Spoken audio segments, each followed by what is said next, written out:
Chapter 1256.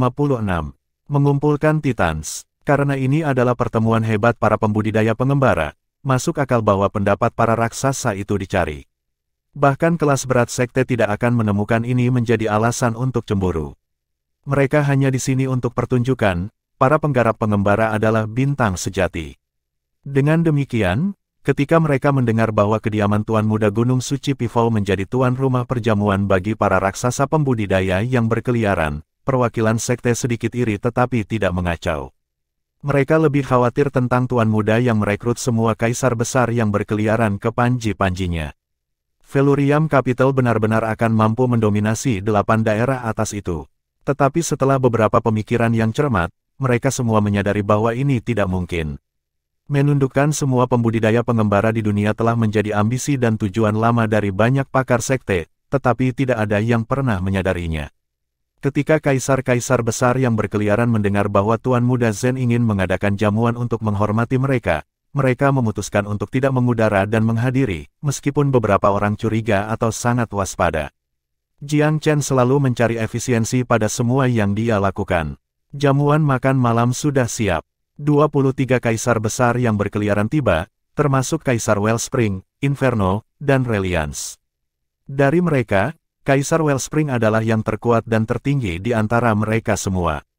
Kaisar-kaisar agung ini telah melihat sebagian besar dunia selama bertahun-tahun berkeliaran. Mereka bisa merasakan kehadiran kuat dari formasi petal Storm Nines Park segera setelah mereka menjejakkan kaki ke Gunung Secret Pifou. Gunung itu memiliki fondasi yang kuat, oke. Hanya formasi tunggal sudah cukup untuk membuat mereka kagum. Bahkan yang paling tak terkendali di antara mereka harus mengakui bahwa formasi ini bukanlah apapun yang bisa mereka hancurkan. Setelah diturunkan pasak oleh formasi, rasa remeh di hati mereka agak terkekang. Mereka mengerti bahwa reputasi Secret Pifou Mountain yang pertama di ibu kota itu memang pantas. Haha, kedatangan begitu banyak senior kaisar agung membawa kemuliaan bagi Gunung Merak Suci. Atas nama gunung, aku ingin mengucapkan terima kasih atas kedatangan kamu semua. Jiang Chen sama sekali tidak malu dan berjalan sambil tertawa. Penampilannya langsung menarik perhatian semua orang. Pikiran mereka semua sama saat ini. Apakah pendatang baru yang terkenal ini benar-benar memiliki 3 kepala dan 6 lengan? Ekspresi Jiang Chen tidak berkedip sama sekali, meskipun ada konvergensi dari 23 pasang mata niat padanya.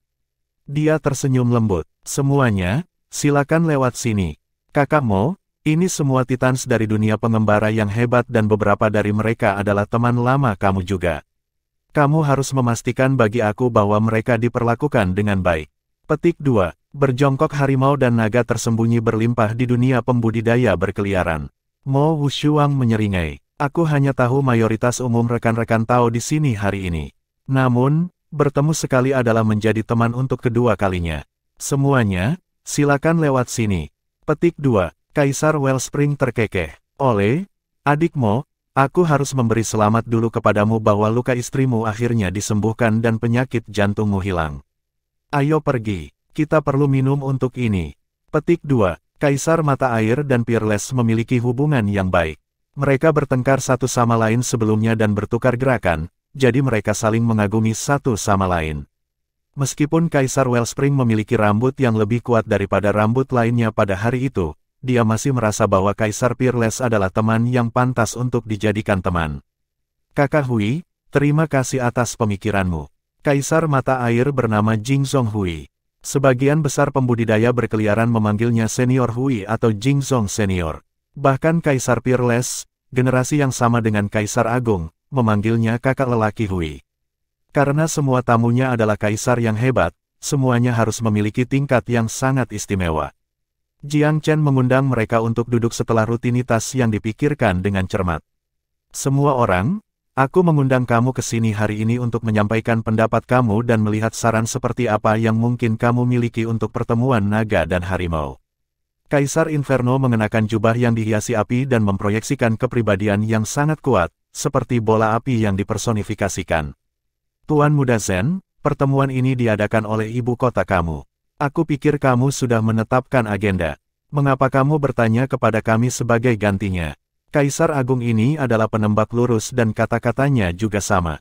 Sebagai salah satu dari 6 raksasa di dunia pembudidaya berkeliaran, aku telah lama mengenal nama kamu. Jiang Chen tersenyum. Kamu memang memenuhi reputasi seriusmu. Kami memang memiliki agenda untuk pertemuan itu, tetapi karena ini diadakan untuk semua orang, kami ingin kamu semua puas dan merasa bahwa perjalanan ini sepadan. Hanya dengan demikian pertemuan ini akan disambut sukses. Agar itu menjadi sukses, kita perlu tahu apa yang ada di pikiran semua orang dan apa yang kamu sukai. Hanya dengan demikian pertemuan ini tidak akan sia-sia. Petik 2. Kaisar Peerless tersenyum ke samping. Kakak Hui, mengapa kamu tidak mulai? Kaisar Wellspring terkekeh lagi. Aku datang sebagian untukmu, dan sebagian lagi untuk reputasi Tuan Muda Zen. Dan juga, aku ingin tahu apakah rumor tentang pil Pinecrane benar. Petik 2. Rumor yang paling meyakinkan tidak bisa dipercaya kecuali diverifikasi oleh mata dan telinga seseorang. Ini merangkum pemikiran kebanyakan orang yang hadir. Tolong, lihatlah. Jiang Chen telah mengantisipasi ini dan memutuskan untuk merespons dengan tindakan. Ketika dia kemudian membuka tangannya, ada pil yang diletakkan di sana. Itu adalah pil Kren Pil. Pil batu giok tembus pandang sepertinya baru saja muncul menjadi, dibentuk oleh alam, memberikan satu dampak visual yang sangat kuat. Mutiara unik berpangkat tinggi memiliki daya pikat tersendiri. Ini bahkan lebih jelas dengan sesuatu seperti pil Pinecrane. Itu langsung menarik perhatian semua orang, membuat pulsa lebih cepat. Kaisar Peerless tersenyum. Aku bisa bersumpah pada iblis internal aku bahwa pil Pinecrane memang ada. Mitra Dao aku menerima sewa baru seumur hidup karenanya. Petik 2. Kebenaran tidak bisa disangkal. Tidak peduli seberapa liar desas-desus itu, tidak ada yang senyata pil di depan mereka. Bahkan Kaisar Mata Air memandang pil itu untuk waktu yang lama, menari ringan di matanya, sebelum menghela nafas pelan. Bakat yang lebih besar selalu muncul di dunia. Aku tunduk padamu, Tuan Muda. Petik 2. Tuan Muda Zen, bisakah pil ini diproduksi secara massal? Kaisar Reliance tiba-tiba bertanya dengan lembut. Jiang Chen menggelengkan kepalanya. Itu tidak akan menjadi pil peringkat langit jika bisa diproduksi secara massal. Bahan-bahannya sangat sulit dikumpulkan dan proses pemurniannya juga cukup sulit. Bahkan Raja Pil terkuat tidak akan bisa memperbaiki pil ini. Hanya Kaisar Pil yang bisa mencobanya, tetapi peluang keberhasilan mereka juga tidak terlalu tinggi. Dan itu adalah kebenaran. Jiang Chen bisa memperbaiki pil bukan karena dia sudah di tingkat Kaisar Pil, tetapi karena fondasinya dari kehidupan sebelumnya terlalu kuat. Meskipun pil Pinecrane adalah pil yang sangat canggih, itu masih hanya ciptaan biasa ketika ditempatkan di depan Jiang Chen. Itu hampir tidak bisa mencapai tingkat pesawat Empyrean. Tetapi bagi para penguasa pil benua ilahi abis, kesulitan pil ini mirip dengan mendaki langit. Itu datang ke perbedaan fondasi pada akhirnya. Kaisar Reliance tampak seperti orang biasa, tetapi setiap kata dan senyumnya dipenuhi dengan keramahan. Suaranya begitu lembut sehingga melelehkan hati. Tuan Muda Zen, berapa banyak pil Pinecrane ini? Itu adalah pertanyaan di benak setiap orang. Meskipun mereka semua adalah kaisar besar, itu tidak berarti mereka abadi. Jangka hidup mereka masih terbatas pada akhir hari. Sejak zaman kuno, ada beberapa kaisar agung yang berharga yang hidup selama 10.000 tahun. Bahkan para pembudidaya Empyrean tidak hidup selamanya. Oleh karena itu, tidak ada yang bisa menahan godaan yang ditimbulkan oleh pil-pil. Siapa yang akan merasa bahwa hidup mereka terlalu lama? Mampu hidup 800 hingga 1000 tahun adalah godaan terbaik bagi para pembudidaya ini. Itu mungkin daya tarik besar selain menerobos ke kerajaan Empyrean. Mereka semua mulai lekat pada Jiang Chen, ingin tahu jawaban yang konkret. Semua orang, aku sebenarnya tidak pernah menghitung nilai pil ini dalam hal batu roh. Aku benar-benar bingung dengan pertanyaan ini, Jiang Chen tertawa. Pil ini terlalu berharga, dia tidak merasa nilainya bisa diukur dalam batu roh sama sekali. Jika pil Pinecrane dapat dibeli, maka ia merasa bahwa semua pembudidaya di dunia akan bangkrut sendiri untuk membeli pil tunggal. Tuan Muda Zen, apakah kamu mengundang kami ke sini hari ini untuk mengetahui berapa banyak pil yang dapat dijual? Untuk menguji apa reaksi pasar yang diantisipasi terhadap pil. Salah satu petani besar yang berkeliaran tiba-tiba bertanya dengan dingin. Ekspresi Kaisar Peerless langsung tenggelam ketika dia mendengar ini. Sobat, spekulasi seperti itu tidak bisa ditawar-tawar dan agak picik. Namun Tuan Muda Zen tersenyum. Aku memang ingin melihat bagaimana semua orang akan bereaksi terhadap pil. Adapun untuk melihat berapa banyak yang bisa dijual untuk, itu belum tentu demikian. Petik 2. Kaisar Wellspring bertanya, Tuan Muda Zen, berapa banyak pil ini yang kamu miliki? Ini adalah pertanyaan kritis, dan Jiang Chen bertemu langsung. Sangat sedikit dari mereka, dan tidak cukup untuk semua orang di sini. Aku hanya menawarkan satu untuk pelelangan kali ini, dan mungkin satu atau dua lagi untuk transaksi. Petik 2. Oh, sebuah transaksi. Untuk apa? Ini menarik minat Kaisar Mata Air. Sesuatu yang bisa ditawarkan semua orang. Jiang Chen tersenyum. Ini membuat kaisar-kaisar besar berkedip kosong. Beberapa wajah segera menjadi gelap dan mereka memandang ke arah Kaisar Peerless. Ya, Tuan Zen yang baik itu tidak baik. Apakah kamu berpikir bahwa pil Pinecrane belaka akan cukup untuk membuat kami bersumpah setia kepada kamu seperti Kaisar Peerless? Nada tidak ramah terdengar dari salah satu dari mereka. Chapter 1257. Memikat ikan dengan umpan. Sudah pasti lebih sulit untuk berkomunikasi dengan para pembudidaya berkeliaran, tidak sedikit karena sensitivitas mereka. Sebuah komentar tidak sopan telah dianggap sebagai permohonan langsung atas kesetiaan mereka. Kaisar-kaisar hebat ini seperti landak, paku-paku langsung muncul dalam perlawanan. Jiang Chen tidak bisa menahan tawa pada reaksi. Apakah kamu hidup di dalam kepalaku? Bagaimana kamu tahu aku ingin kamu bergabung dengan Secret People Mountain? Petik 2. Bukan begitu. Suara pria itu dingin. Tentu saja tidak. Kamu mungkin menganggap aku bodoh, tetapi aku mungkin tidak cukup bodoh untuk mengundang kalian semua daripada berbicara kepada kamu secara pribadi jika aku ingin merekrut kamu. Pemuda itu menyeringai. Itu akan bekerja jauh lebih baik, bukan? Plus, ada lebih dari 2 lusin kaisar besar di sini. Bahkan jika Velurium Capital memiliki ambisi, kami tidak siap untuk berurusan dengan menerima begitu banyak keflip kami. Kita harus bertindak sesuai dengan kemampuan kita. Aku tidak sebodoh itu, aku jamin. Petik 2. Pidatonya sedikit mengurangi sikap bermusuhan. Tuan Muda Zen benar. Jika dia ingin membujuk para peladang pengembara untuk bergabung, pendekatan yang lebih pribadi dan pribadi akan jauh lebih efektif. Apa yang dibutuhkan di sana untuk membuat pengumuman semi-publik? Ketika sesuatu seperti itu dimasukkan ke tempat terbuka, satu suara oposisi akan membangkitkan paduan suara pembangkangan. Itu benar-benar kontraproduktif. Apakah mereka salah memahami pria muda itu? Apakah dia memikirkan hal lain?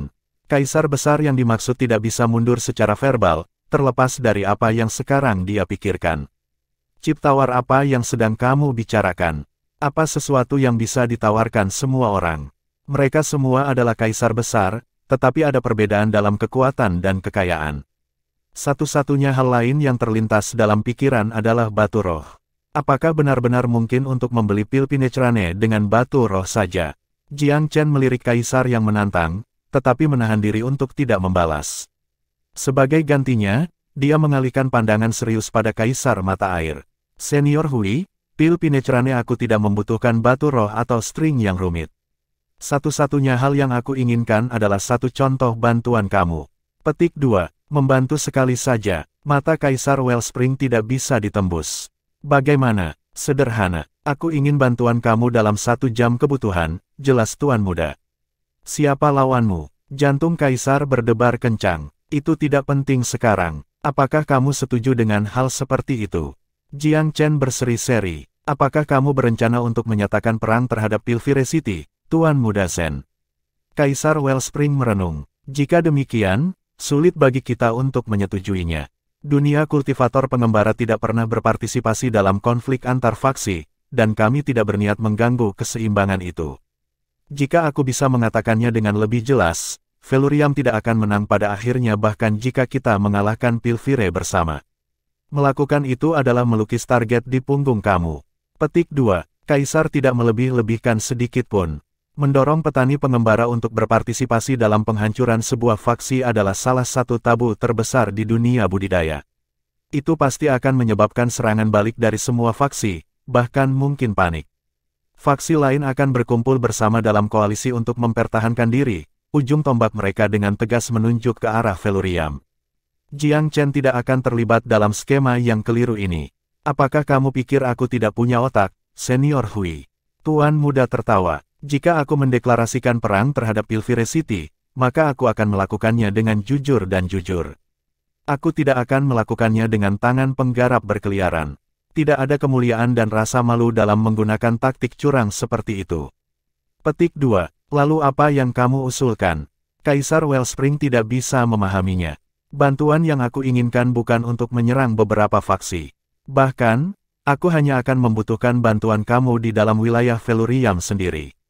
Petik 2. Di dalam wilayah Felurium sendiri. Proposisi itu langsung terdengar jauh lebih menarik. Keterbatasan geografis itu membuat banyak hal lebih mudah. Bahkan jika mereka harus melawan penghuni dari Pilvire, itu sangat penting dalam skema besar hal. Membantu dalam serangan di Pilvire City adalah satu hal, tetapi mempertahankan Felurium Capital adalah hal lain. Yang pertama adalah invasi, dan yang terakhir dibenarkan membela diri. Sifat keduanya adalah siang dan malam. Apakah itu benar-benar mudah? Kaisar melihat kembali pemuda itu dengan tak percaya. Sebagai tanggapan, Jiang Chen melemparkan pil Pinecrane di tangannya ke Kaisar Wellspring. Kaisar merasa pikirannya menjadi kosong, tetapi secara naluriah menangkap pil itu. Apa maksudmu dengan ini, Tuan Muda Zen? Kaisar kagum dengan gerakan itu. Kakakmu telah menyebutmu berkali-kali kepadaku, Senior Hui. Ia mengatakan bahwa kamu adalah salah satu dari teman langka yang ia kagumi. Kekagumannya saja layak untuk pil itu. Aku pikir itu seharusnya menjadi milik kamu. Anggap itu sebagai rasa hormat aku kepada kamu. Kita bisa membicarakan kesepakatan nanti, ya. Petik 2. Kaisar senior agak malu dengan kesopanan. Banyak di dunia pembudidaya berkeliaran seperti ini. Jika dia tidak senang dengan sesuatu atau seseorang, maka tidak ada yang akan meyakinkan dia untuk berubah pikiran. Tetapi jika dia dihujani dengan kebaikan, pertolongan, dan pujian, dia akan merasa jauh lebih sulit untuk menolak undangan di masa depan. Kaisar Wellspring adalah tipe orang seperti itu. Dia menemukan pil Pinecrane di tangannya anehnya panas. Jangan khawatir, Senior Hui. Jika kamu merasa permintaan aku terlalu banyak, kamu bebas untuk mundur kapanpun kamu mau. Aku tidak akan mengatakan sepatah kata pun tentang kamu mengembalikan pil. Jiang Chen membuat deklarasi siap. Tidak ada lagi alasan untuk ragu-ragu. Kaisar mengangguk. Baik, aku telah mendengar banyak pujian tentang kamu, Tuan Muda Zen. Ada beberapa yang menyanyikannya setiap hari. Hari ini, aku telah menyaksikan setidaknya sebagian alasan mengapa. Petik 2. Masih tersenyum, Jiang Chen melirik ke arah yang lain. Aku akan berterus terang tentang ini, semuanya. Aku tidak memiliki pil Pinecrane yang hampir cukup untuk memuaskan kamu semua. Namun, jika kamu menyetujui perjanjian tersebut, aku akan mendapatkannya cepat atau lambat. Tentu saja, itu membutuhkan kesediaan kamu untuk berurusan dan mempercayai aku. Senior Hui telah menerima pembayaran sebelumnya, tetapi kamu mungkin perlu memberikan layanan kamu terlebih dahulu sebelum kamu dibayar. Selain itu, aku yakin kapan kamu akan mendapatkan pil kamu. Petik 2. Dia menjaga suaranya tenang dan tenang. Para kaisar besar sebagian besar ragu-ragu. Beberapa orang iri dengan perlakuan khusus Kaisar Wellspring. Namun, Kaisar Wellspring berada di tingkat teratas dari 6 raksasa. Bahkan Kaisar Peerless dan Inferno sedikit lebih rendah. Dapat dimengerti bahwa ia akan menerima perilaku istimewa. Tidak apa-apa jika kamu membayar kami nanti, Tuan Muda Zen, tapi bagaimana kami bisa mempercayaimu? Jika kamu bahkan tidak bisa memberi kami tanggal, jaminan apa yang kami miliki?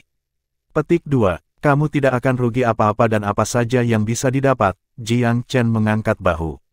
Kenapa tidak bertaruh? Satu-satunya alasan aku tidak bisa memberi kamu kencan adalah karena ketidakpastian tentang kapan aku akan mendapatkan materi lagi. Perbaikan itu sendiri tidak sulit bagi aku. Petik 2. Jika aku boleh bertanya, Tuan Muda Zen, apa yang dibutuhkan pil Pinecrane dalam material? Mungkin kami bisa menyediakan kamu dengan mereka. Petik 2. Ya. Tolong beritahu kami. Kami telah melakukan perjalanan ke seluruh dunia, dan kami tidak asing dengan harta. Jika kami tidak bisa membawakan materi kepada kamu, aku tidak berharap siapapun bisa, selain dari sekte terkaya. Petik 2. Eagerness menyala di mata para pembudidaya. Kerinduan mereka akan Pinecrane pil memikat mereka tanpa sadar ke dalam perangkap Jiang Chen. Bahan utama pil Pinecrane adalah biji-bijian Invisible Chameleon Cloudpine dan hati Golden Crown Cloud Crane. Jiang Chen memiliki yang pertama, tetapi yang terakhir cukup langka. Aku ingin mendengar keputusan pribadi kamu. Pertama, Jiang Chen tersenyum samar. Mo Wushuang tetap diam. Dia tidak bisa menebak tujuan Jiang Chen, tetapi dia tahu harus ada alasan di balik tindakan pemuda itu. Ah, baiklah. Jika itu hanya sekali di dalam wilayah Velurium Capital, tanpa secara langsung menyerang faksi lain, apa ruginya? Paling buruk, aku akan membantu secara gratis. Tidak ada kulit di punggungku. Bahkan kesempatan di Pinecrane Pil adalah sesuatu yang tidak bisa aku abaikan. Petik 2. Seorang kaisar besar kekar adalah yang pertama melambai, surai rambut hitam tertinggal di belakangnya. Nama pria itu adalah Ye Jianlei. Dia adalah seorang ahli yang kuat dan ulet di antara para pembudidaya berkeliaran, dikatakan sangat dekat dengan kekuatan Kaisar Peerless sendiri. Bagus sekali. Kamu adalah orang yang jujur, Senior Ye. Jiang Chen bertepuk tangan dengan ceria, mengalihkan pandangannya yang tersenyum pada yang lain. Dia tidak berniat mendesak mereka ke dalam keputusan. Sesuatu seperti ini membutuhkan kesediaan pribadi. Gunung Merak Suci telah menghormati kata-katanya selama ribuan tahun. Kemasyhuran pribadimu juga sangat luas, Tuan Muda Zen. Aku pikir itu sepadan dengan risikonya. Hitung aku. Petik 2. Aku juga. Jangan lupakan aku. Aku juga. Setelah langkah pertama maju, lebih cenderung untuk mengikuti. 7 atau 8 Kaisar Agung membuat kemauan mereka diketahui. Kaisar Reliance tiba-tiba tersenyum menyihir. Aku juga akan berpartisipasi, Tuan Muda Zen. Sebagai seorang wanita, kami cenderung mencari perasaan aman. Apakah kamu keberatan memberi aku prioritas pada Pil Pinecrane? Petik 2. Yang lain tidak punya ruang untuk mengkritik satu-satunya wanita di antara 6 penanam berkeliaran. Melihat ini, Kaisar Inferno menghela nafas pelan. Tuan Muda Zen, aku lebih suka membuat diri aku jelas sebelumnya. Kami berdua tidak bertaruh, melainkan transaksi. Jika aku bertindak atas nama kamu, maka aku harus menerima Pil Pinecrane cepat atau lambat. Jika aku tahu kamu mencoba membebaskan kami, Velurium Capital akan memiliki musuh seumur hidup. Petik 2. Aku menghargai keterus-terangan kamu, Jiang Chen balas tersenyum. Jika kamu ingin mengatakan sesuatu, letakkan di tempat terbuka. Tetapi karena kita sedang membahas topik itu, aku ingin mencatat sesuatu juga. Jika kamu setuju untuk membantu aku, maka kamu harus ingat ini, aku tidak akan menerima upaya setengah hati. Jika kamu tidak memberikan ini semua milik kamu, aku memiliki hak untuk mengingkari.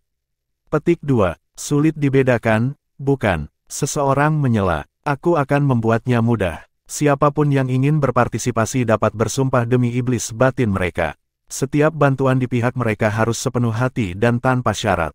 Jiang Chen mengambil inisiatif. Dia benar-benar yakin akan ketertarikan yang dimiliki Pil Kebon Pinecrane. Tidak ada pembudidaya fana yang bisa mengabaikannya sebelum mereka menerobos ke kerajaan Empirean. Para ahli di ambang pintu untuk melakukannya adalah satu-satunya pengecualian. Orang lain pasti akan menikmati waktu ekstra yang ditawarkan Pil. Chapter 1258. Menggeser kesatuan di garis depan. 10 dari 23 kaisar besar akhirnya menyetujui kesepakatan itu. Sisanya tetap skeptis dan memutuskan untuk tidak berpartisipasi. Kaisar Wellspring, seorang ahli top, adalah di antara 10, seperti Kaisar Inferno dan Kaisar Reliance, yang kekuatannya cocok dengan Kaisar Peerless. Lineup ini lebih dari cukup. Tuan Muda Zen, karena kita sudah menyelesaikan kesepakatan, kapan kamu ingin kita mengambil tindakan? Kaisar Inferno bertanya dengan tidak sabar. Sekarang, Jiang Chen melontarkan senyum tipis, tapi tulus. Sekarang, Kaisar Inferno mengerutkan kening. Melawan siapa? Tentunya kamu tidak akan membuat kami saling membunuh.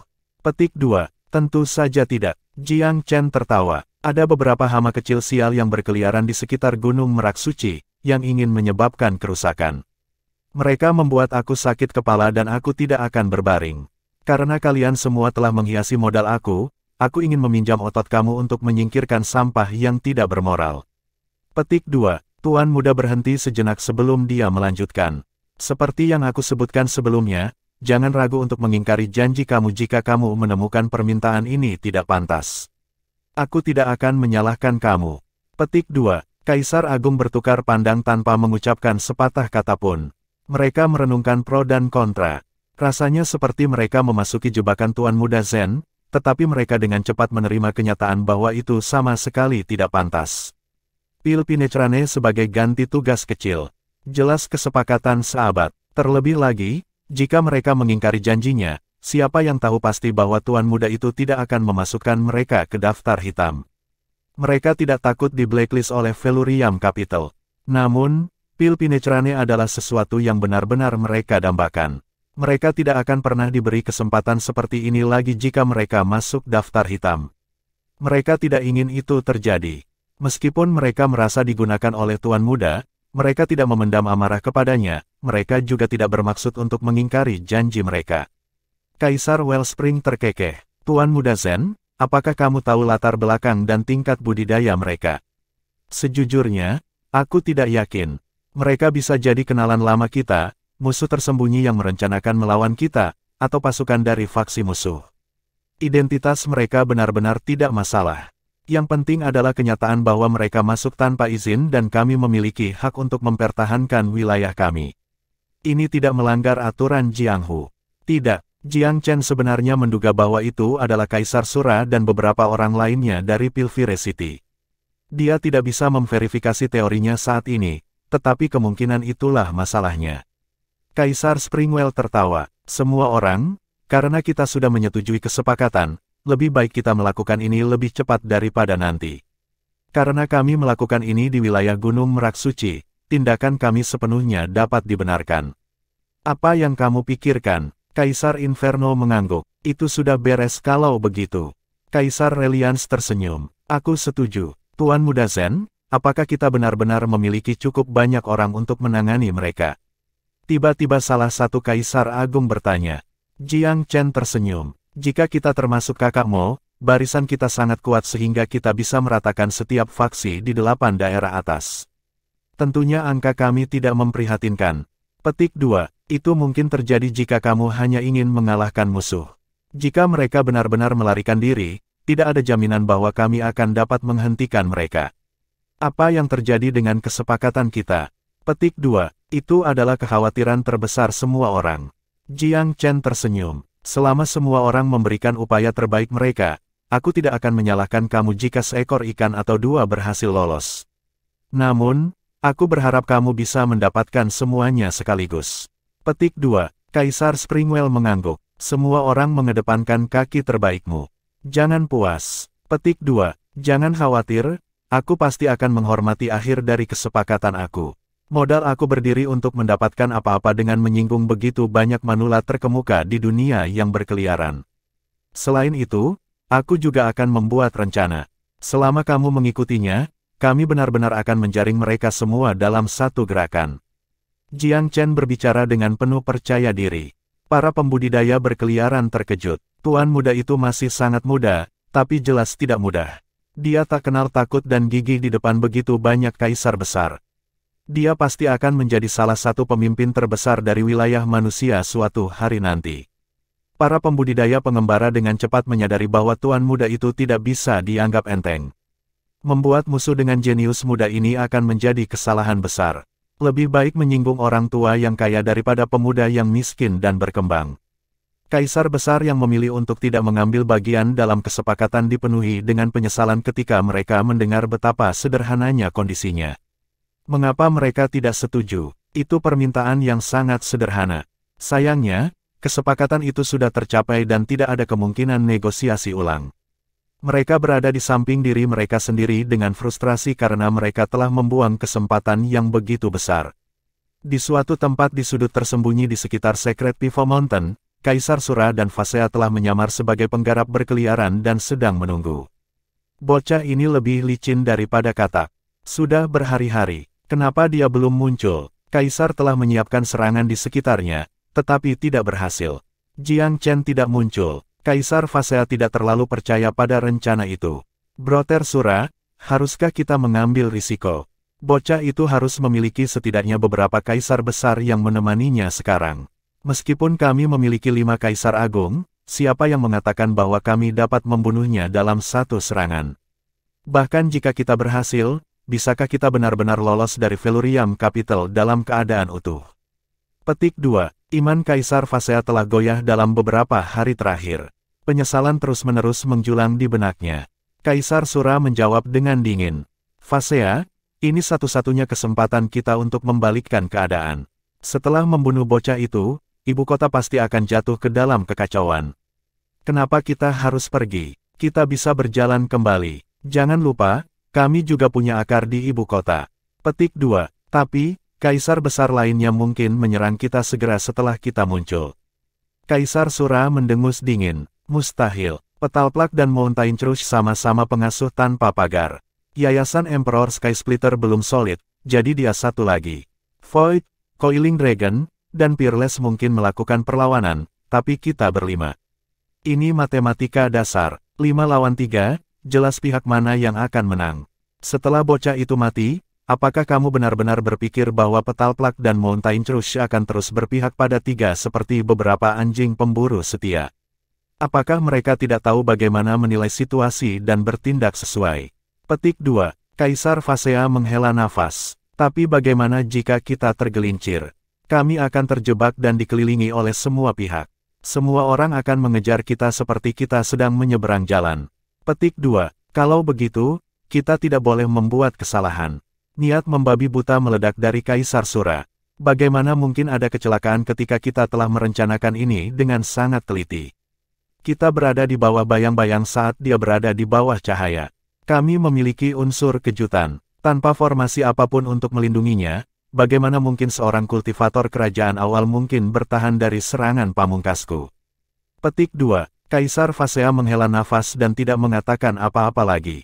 Dia setuju bahwa rencana Kaisar Sura hampir tanpa cacat, tetapi untuk beberapa alasan, dia merasa itu tidak akan berhasil. Setelah begitu banyak kekalahan yang membuat frustrasi, ia mulai merasa bahwa kekayaan Tuan Muda Zen tidak dapat diatasi. Meskipun rencananya tampak sempurna sekarang, segala sesuatunya masih bisa serba salah ketika diterapkan. Lagi pula, rencana sebelumnya Kaisar Sura juga tampak tanpa cacat pada awalnya, tetapi Tuan Muda Zen selalu menjadi orang dengan tawa terakhir. Apakah kali ini akan menjadi pengecualian? Kaisar Phasea tidak berpikir begitu. Dia selalu menjadi orang yang paling percaya kepada Kaisar Sura. Tetapi bibit keraguan telah tumbuh terlalu besar untuk diabaikan kali ini. Rasanya seperti dia berjalan di jalan yang tidak bisa kembali bersama Kaisar Sura. Mereka menjadi penyendiri dengan satu kesalahan langkah. Tidak, jangan. Suara batin Kaisar Phasea terus-menerus bergemuruh di belakang kepalanya. Phasea, awasi dari posisi ini sementara aku memeriksa yang lain. Tetap waspada, kami tidak mampu membayar slip up. Kaisar Sura tidak akan pernah membayangkan bahwa sekutunya yang paling setia goyah. Pergi. Kaisar Phasea mengangguk dan berpura-pura tidak ada yang luar biasa. Dia diserang kepanikan setelah Kaisar Sura pergi. Beberapa saat kemudian, dia menggertakkan giginya dengan sebuah ide. Dia mengambil pesan mesin terbang, menanamkan sebagian kesadarannya ke dalamnya, dan mengirimnya melonjak. Mesin terbang tiba di bangsawan muda dalam sekejap mata. Itu jatuh ke dalam kepemilikan saudara-saudara geng yang berpatroli di gerbang. Mereka segera membawanya ke Jiang Chen, yang menyeringai nakal ketika membuka pesan yang tidak terduga. Kaisar Phasea, Jiang Chen sedikit terkejut. Bukankah dia pengikut setia Kaisar Sura? Apakah dia berencana untuk menghunus pedangnya terhadap temannya? Jiang Chen selalu memandang rendah Kaisar Phasea. Baginya, Phasea hanyalah anjing penurut Kaisar Sura. Jika seseorang seperti dia beralih sisi, itu hanya bisa berarti bahwa Kaisar Sura berada dalam situasi yang mengerikan dan bahwa tidak ada banyak masa depan dengan berada di sisinya. Jiang Chen merenungkan setiap kemungkinan lainnya. Mungkinkah ini skema dari Kaisar Sura dan Phasea? Dia menyimpulkan segera setelah itu ada sedikit alasan bagi mereka untuk menetas plot seperti itu di wilayah Gunung Merak Suci. Mungkin Kaisar Phasea benar-benar mengkhianati Kaisar Sura. Haruskah aku atau tidakkah aku menerima tawarannya? Jiang Chen tidak terlalu memikirkan tawaran Kaisar Phasea. Chapter 1259. Sikap Jiang Chen. Setelah beberapa pertimbangan, Jiang Chen memutuskan untuk tidak sepenuhnya memotong Kaisar Phasea. Pengkhianatan orang kepercayaan terdekat Kaisar Sura sangat berguna. Pertama itu akan mengintimidasi pendukung Sura yang tersisa. Pesannya akan sangat jelas, tidak ada harapan bagi Kaisar yang dipermalukan untuk berhasil. Bahkan letnannya yang paling setia pun meninggalkannya. Kedua, Kaisar Sura pasti ada hubungannya dengan hilangnya Kaisar Pifau. Mengingat keintiman Kaisar Phasea dengan Sura, ia pasti tahu beberapa detail. Dan, Itu adalah tebakan yang aman bahwa Kaisar Phasea tidak menjadi peserta langsung.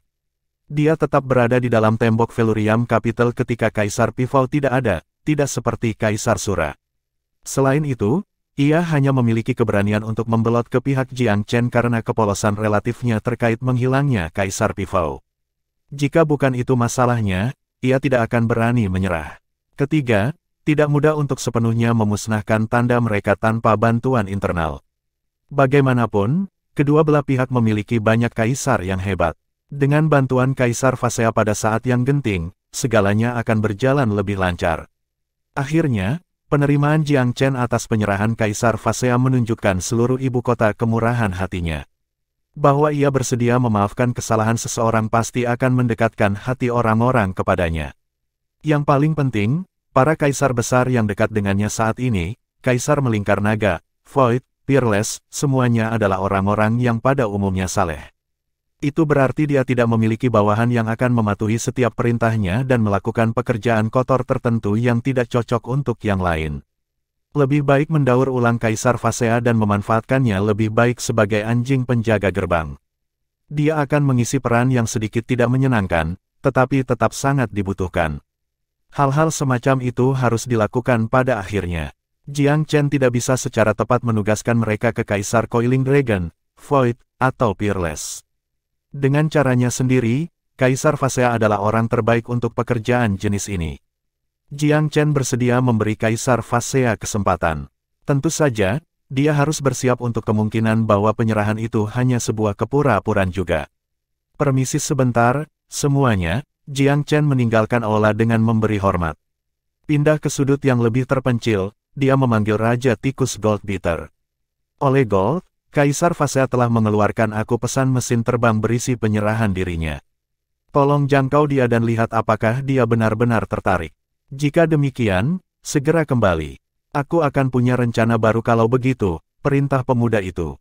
Raja Tikus terkekeh. Baik, Kaisar Sura benar-benar bajingan. Dia berjalan menuju kehancurannya sendiri saat ini. Petik 2. Lokasi Phasea tidak jauh. Raja Tikus mencapai posisinya hanya dalam beberapa saat. Menjadi binatang buas yang berhati-hati, dia mencari ke atas hanya setelah merasakan bahwa Kaisar sendirian. Perasaan Kaisar besar Kaisar Phasea segera mengingatkannya akan kehadiran Raja Tikus pada pendekatan makhluk roh. Merasakan permusuhan laten dari Kaisar, Raja Tikus memutuskan untuk bersembunyi dan mengungkapkan diri. Apakah kamu Kaisar Phasea? Setelah menerobos ke kerajaan Kaisar, Raja Tikus memiliki kemampuan untuk mengambil bentuk manusia. Secara alami, ia juga belajar bahasa manusia. Tikus emas besar itu mengejutkan Kaisar Phasea. Kamu siapa? Setelah mendengar niatmu untuk membelot, Tuan Mudaku mengirimku untuk membereskan segala sesuatunya. Dia mengatakan bahwa dia bersedia memberi kamu kesempatan jika kamu tulus. Petik 2. Oh, Kaisar Phasea tidak memiliki harapan besar untuk pesannya. Tuan muda aku hanya memiliki satu pertanyaan untuk kamu. Apakah kamu berpartisipasi dalam menghilangnya Kaisar Pivau? Raja Tikus itu menekan dengan keras. Tidak semuanya. Aku tahu tentang itu, tetapi aku jelas tidak berpartisipasi di dalamnya. Penolakan Kaisar sangat cepat. Apakah kamu bisa bersumpah untuk itu? Raja Tikus itu selalu sangat bijaksana. Aku bersumpah pada iblis batinku bahwa aku tidak. Aku berada di Velurium Capital untuk semuanya, jadi bagaimanapun juga itu tidak mungkin. Kaisar Phasea dengan panik membela diri. Dia tahu bahwa ini adalah satu-satunya kesempatan yang dimilikinya saat penebusan. Dia sudah selesai karena dia tidak bisa menangkapnya dengan kuat. Bagaimanapun, Tuan Muda Zen tampaknya sudah tahu bahwa mereka disembunyikan di dekatnya. Raja Tikus itu menyeringai. Aku memuji kamu atas keputusan bijak kamu, Kaisar Phasea. Kamu akan bertemu kematian sebelum waktunya jika tidak. Petik 2. Kaisar Phasea memulai. Kalian pikir kalian sangat pintar. Aku yakin kamu tidak tahu bahwa Tuan Muda itu tahu setiap gerakan kamu. Raja Tikus itu membawa palu godam ke pertahanan psikologis Kaisar. Perlu aku katakan lebih? Apa? Kaisar memucat mendengar wahyu. Jadi, bagaimana kamu meyakinkan Tuan Muda tentang kepercayaanmu? Kamu dapat memberitahu aku tentang berapa banyak kaisar besar yang kamu bawa, sebagai permulaan. Raja Tikus itu memang merasa sangat baik. Dia senang membuang berat badannya di hadapan Kaisar Agung manusia. Jantungnya yang biasanya pemalu sangat puas. Kaisar Phasea merasakan kecemasannya sendiri yang mendorongnya. Selain aku dan Sura, 3 kaisar besar lainnya di bawah perintah Kaisar Pilzenit hadir. Mereka sekuat aku. Tolong informasikan Tuan Muda Zen bahwa aku bersedia menjamin pembelotan yang jujur dengan iblis batin aku. Jika aku berbohong, maka biarkan iblis batinku memakanku dan biarkan keturunanku diperbudak selamanya. Petik 2. Raja Tikus menyeringai pada penegasan iblis. Bagus. Kebijaksanaan adalah bagian dari keberanian yang lebih baik. Kamu memang sangat idiot sebelumnya, tetapi sepertinya kamu sama sekali tidak putus asa. Tuan Muda, aku cukup amal untuk menawarkan kamu garis hidup. Tunggu di sini sebentar. Petik 2. Mengatakan ini, binatang itu menghilang ke udara tipis. Punggung Kaisar Phasea licin karena keringat. Kesulitan dan kelelahannya baru-baru ini belum pernah terjadi sebelumnya. Dia belum mengalami emosi seperti itu sejak hari pertama kali dia menjadi kaisar besar di Velurium Capital. Sikap seorang junior mempengaruhi keadaan pikirannya. Mengapa dia senang menerima pengampunan dari seseorang yang jauh lebih muda darinya? Ah, Phasea, kamu benar-benar bergerak turun di dunia sekarang. Sudahlah itu, aku adalah orang yang bodoh selama mengikuti orang yang salah. Jika Tuan Muda Zen bersedia memberi aku kesempatan, maka ia harus memiliki manfaat bagi aku. Aku akan menanggung banyak rasa malu dan cemoohan yang aku butuhkan untuk bertahan hidup. Kaisar Phasea adalah pria yang pintar. Dia tegas dalam keputusannya untuk meninggalkan bekas sekutunya, dan sangat tahu cemoohan yang akan datang dari Kaisar Void dan Coiling Dragon. Kaisar Void mungkin akan baik-baik saja, tetapi Kaisar Coiling Dragon terkenal karena lidahnya yang masam. Kaisar Phasea siap menerima pelecehan verbal darinya. Goldbeater Rat King kembali dengan berita tentang Kaisar Phasea. Setelah memverifikasi bahwa pesan itu benar, Jiang Chen memiliki idenya sendiri tentang cara mendekati subjek. Dia memberikan instruksi lebih lanjut kepada Raja Tikus. Oleh Gold, kembali dan beritahu Kaisar Phasea bahwa aku bersedia menerima pembelotannya. Namun, ia harus memberikan bukti yang lebih substansial tentang ketulusannya. Ketika waktunya tepat, dia perlu menyerang Kaisar Sura dari belakang. Dia tidak perlu mendaratkan pukulan mematikan. Hanya luka saja sudah cukup. Akan ada orang lain untuk menyelesaikan pekerjaan. Petik 2. Dengan informasi tentang orang-orang Kaisar Sura dan seorang agen di dalam yang bekerja untuknya, Jiang Chen dengan tegas percaya bahwa pertempuran yang akan datang akan sempurna. Tikus Goldbeater kembali ke Kaisar Phasea dengan surat perintah Raja Muda. Setelah mendengar seluruh rencana dari Raja Tikus, Kaisar Phasea merenung beberapa saat sebelum mengangguk. Dia tidak curiga padaku sekarang. Serangan dari belakang baik-baik saja. Yang aku khawatirkan adalah kemungkinan dia melarikan diri bahkan setelah menerima luka serius. Petik 2. Itu bukan sesuatu yang harus kamu khawatirkan. Tuan Muda memiliki cara untuk berurusan dengannya. Kamu hanya perlu melakukan bagian kamu untuk dianggap asli. Petik 2. Baik, tolong beritahu Tuan Muda Zen bahwa aku akan menyampaikan kata-katanya pada surat itu. Kaisar Phasea tidak goyah. Raja Tikus pergi sekali lagi. Kaisar Phasea kembali ke bayang-bayang, mengalami sesaat penyesalan maaf sesaat. Dia melepaskan sentimen dengan sangat cepat. Jangan salahkan aku, Shuro. Jika kamu tinggal di Pilvire City, aku tidak akan pernah meninggalkan kamu terlepas dari rasa malu. Tetapi kamu hanya harus melemparkan diri kamu maju ke dalam bahaya fana. Menyeret aku tanpa izin aku juga, ini semua salahmu. Kaisar Phasea berhasil meyakinkan dirinya tentang nilai dan perlunya tindakannya. Alasannya cukup baik. Secara pribadi, Kaisar Phasea sama sekali tidak ingin kembali ke Velurium Capital. Dia telah mengembangkan rasa takut alami Tuan Muda Zen dan tidak lagi ingin menjadi musuh bersamanya. Tetapi Kaisar Sura secara paksa mendorongnya di jalan ini. Kaisar Phasea sangat ingin jalan keluar dari bencana yang dideritanya. Kaisar Sura kembali setelah 15 menit. Ada petunjuk, sesama pendukung Taoisme. Kaisar Phasea bertanya dengan tenang.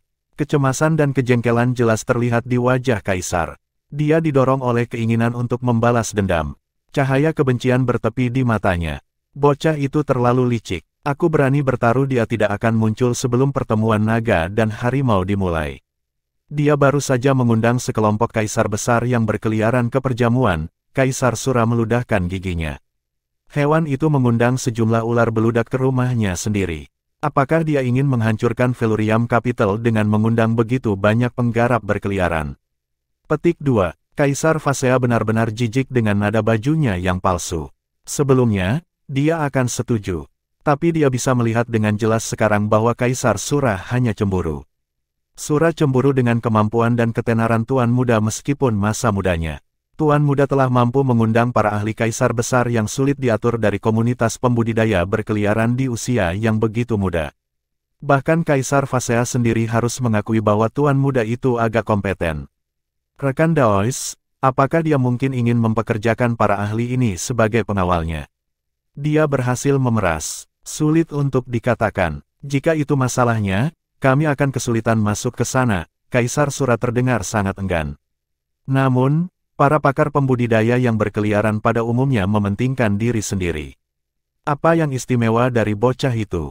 Aku tidak percaya bahwa dia bisa meyakinkan mereka. Tidak sedikit pun. Dia enggan menyerah untuk memotong rintangannya.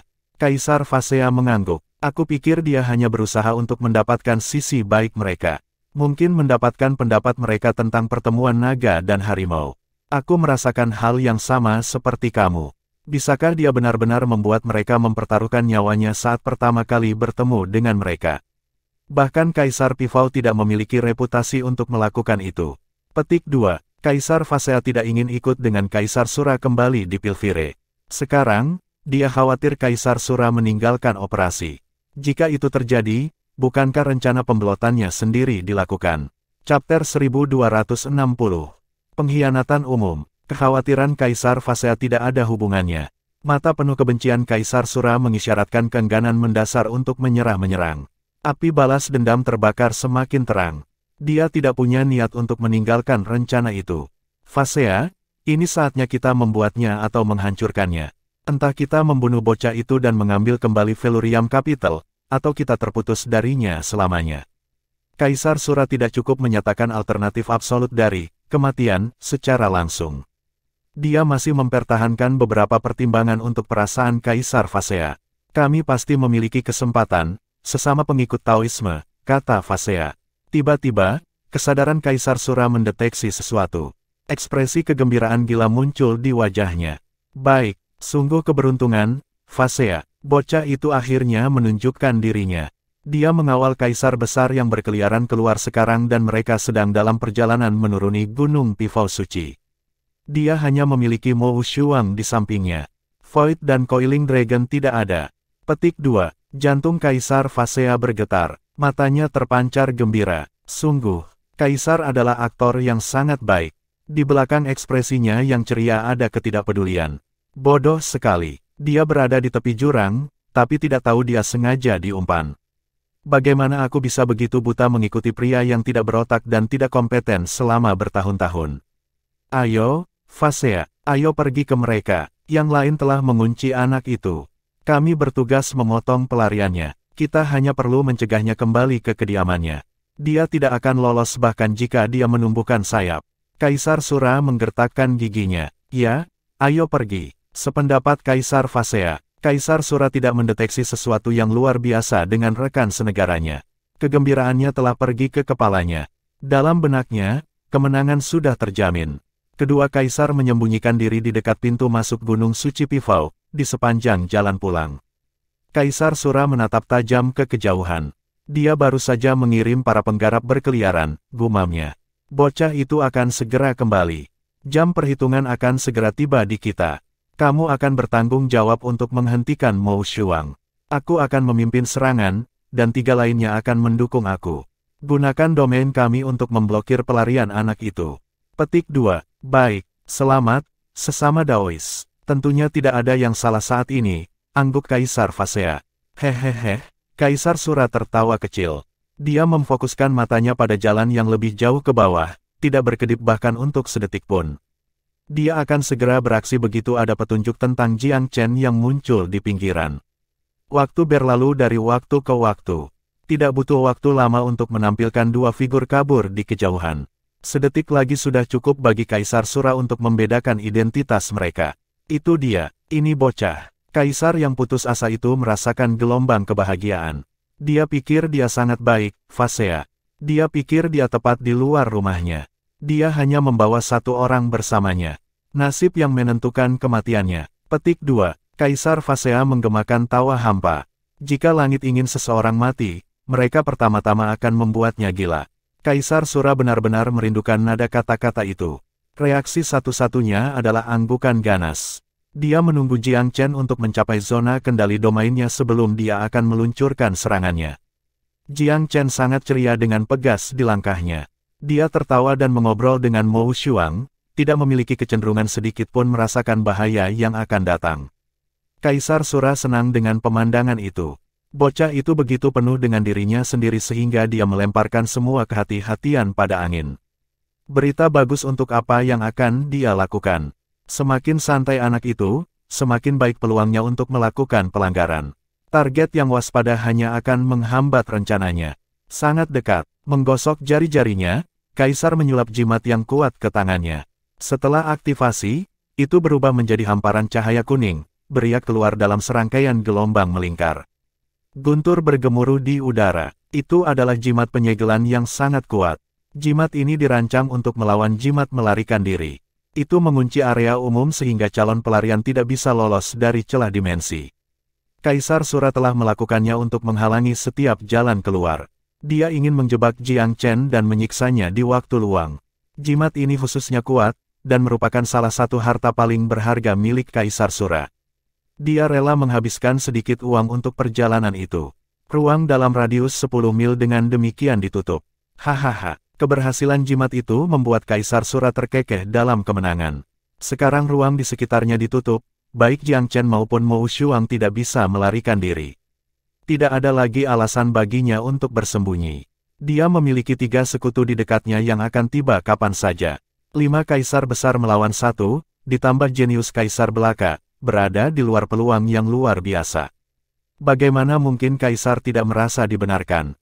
Kaisar Fasea mengikuti materialisasi temannya dari udara tipis, berdiri dekat oleh kaisar lainnya. Ekspresi Mo Shuang membeku di kandang spasial. Tuan muda, serunya kepada Jiang Chen, ini adalah jimat pemeteraian yang kuat. Kami hanya bisa keluar dengan berjalan kaki. Petik 2, Jiang Chen mengangguk, tetapi ekspresinya cukup tenang. Dia mengunci dengan dingin pada Kaisar Sura. Kaisar Agung berada di tengah-tengah gunung, menghalangi jalan. Kaisar Sura sangat membenci kebanggaan lelaki muda yang keras kepala itu. Kematian bocah itu sudah dekat, tetapi ia masih bersikap mulia dan terpisah. Kaisar sangat marah dengan reaksi semacam ini. Bratzen, surga telah memberikan keadilan hari ini dengan memberikanmu kepadaku. Aku ingin mendengar kata-kata terakhir yang mungkin kamu miliki. Hahaha, kaisar yang putus asa itu gembira atas perubahan. Dia bahkan punya energi untuk mengucapkan komentar mengejek. Tuan muda Zen adalah tikus yang terperangkap dalam perangkap. Tidak peduli ke arah mana dia melihatnya, pemuda itu harus turun ke panik setiap saat sekarang. Kaisar Sura sangat tidak senang bahwa itu belum terjadi. Shuro, tindakanmu hanya membuat dirimu hancur. Anjing gelandangan harus menjilati luka mereka dari bayang-bayang, tidak lari ke kematian mereka. Kamu akan baik-baik saja jika kamu tidak berlari ke kehancuran kamu. Petik 2, Kaisar Sura meneriakkan tawa karena amarah yang luar biasa. Apakah kamu benar-benar punya waktu untuk membuang percekcokan kosong? Di satu sisi, aku terkesan. Apakah kamu pikir masih ada peluang untuk membalikkan keadaan hari ini? Petik 2, apa? Kamu pikir kamu sudah menang? Jiang Chen menatap lawannya dengan setengah tersenyum. Cukup bicara, wilayah udara bermil-mil telah ditutup oleh jimat aku. Kamu tidak akan bisa melarikan diri. Apakah kamu berpikir bahwa Mo Shuang sendiri dapat melindungi kamu? Jangan mencoba untuk menggertak. Aku sudah melakukan penelitian aku dan tahu bahwa kaisar lain tidak ada di Gunung Pifau Suci. Petik 2, Kaisar Sura berbicara seperti bocah kecil yang suka membantah. Dia tampaknya takut kehilangan debat verbal dengan Jiang Chen dan terus-menerus menekankan keuntungannya. Dia ingin membanjiri para pemuda pada tingkat emosional. Namun, omelannya tampaknya memiliki efek sebaliknya. Alih-alih menghapus senyum di wajah pemuda itu, tampaknya malah menimbulkan sedikit ejekan. Ada sedikit simpati juga, jenis amal yang bisa dilemparkan ke orang bodoh. Untuk kedua kalinya hari itu, reaksi pemuda sangat melukai Kaisar. Fasea, dukung aku. Aku akan langsung mengambil kepala anak itu. Mari kita lihat apakah dia bisa terus menjalankan mulutnya, perintah Kaisar Sura. Kaisar Fasea mempertahankan ekspresi kosong. Baik, Sura mengalihkan pandangannya ke kejauhan. Baik, 3 lainnya akan datang sekarang. Manuver yang mengapit akan mempercepat kematian bocah itu. Petik 2. Terserah kamu, jawab Phasea lirih. Dengan suara tawa mengerikan, Kaisar Sura mulai membuat momentum yang diperlukan untuk melakukan pukulan mematikan. Tiba-tiba, kilatan precognition gelisah berkedip melalui kesadarannya. Dia ingin menyelidiki dengan tepat apa yang salah, tetapi kekuatan yang luar biasa sudah menerjangnya dari belakang. Dia merespons dengan kecepatan kilat, tetapi serangan yang tiba-tiba itu membuatnya menyelinap masuk. Sebuah pukulan kejam memukulnya di bagian kecil punggungnya. Pukulan itu menghasilkan pukulan yang berat dan memalu, hampir mengirim jantungnya terbang melewati bagian depan dadanya. Berdebar, Kaisar Sura merasakan sensasi hangat di rongga mulutnya. Dia memuntahkan seteguk darah. Puff. Namun, Kaisar yang putus asa itu tidak bungkuk dalam pertempuran. Dia secara refleks memutar mundur dengan pedang iblisnya dengan gerakan mengalir. Jika penyerang di belakangnya menunda setengah saat, ia akan dipotong menjadi 2. Sayangnya, serangan itu mendarat di udara kosong. Penyerang sudah pergi seperti angin sepoi-sepoi. Sebuah pemikiran menakutkan melayang ke pikiran Kaisar Sura. Meskipun dia tidak menoleh, dia masih bisa yang menyerangnya dari belakang. Hanya ada satu kemungkinan pelakunya, Kaisar Phasea. Bawahanku yang dulu loyal telah mengkhianatiku. Sura menoleh dengan marah, tetapi Kaisar Phasea sudah melayang beberapa ratus meter. Pengikut yang dulu mengabaikan kemarahan pembunuh mantan gurunya. Phasea, kamu berani mengkhianatiku. Kemarahan Kaisar Sura tidak bisa ditahan. Dia tidak pernah berpikir dia akan ditikam oleh orang yang paling dia percayai, dan pada jam ke-11. Kaisar Phasea tanpa ekspresi. Aku bukan orang yang mengkhianatimu, Shuro. Kamu mencoba menyeret aku ke dalam jurang dengan kamu. Aku tidak ingin mati, jadi aku harus melakukan sesuatu. Petik 2. Omong kosong. Kaisar yang putus asa mengeluarkan raungan biadab. Aku hampir membunuh anak ini. Apakah kamu buta? Tidakkah kamu melihat kami berada di puncak kemenangan? Petik 2. Kaisar Phasea menggelengkan kepalanya. Tidak, aku tidak. Aku melihatmu seorang badut yang tidak punya akal menari-nari. Shuro, aku mengikutimu sebelumnya karena kupikir kamu bisa mewarisi tahta. Kamu membuktikan aku salah melalui ketidakmampuan kamu, dan mengarahkan titik itu ke rumah di hadapan kesulitan. Kamu tidak lagi bernilai kesetiaan aku lagi. Petik 2. Kaisar Sura bergetar seperti daun. Serangan Kaisar Phasea telah melukainya secara fisik, tetapi kata-kata pria itu lebih kejam daripada tinjunya. Dia hampir mati lemas.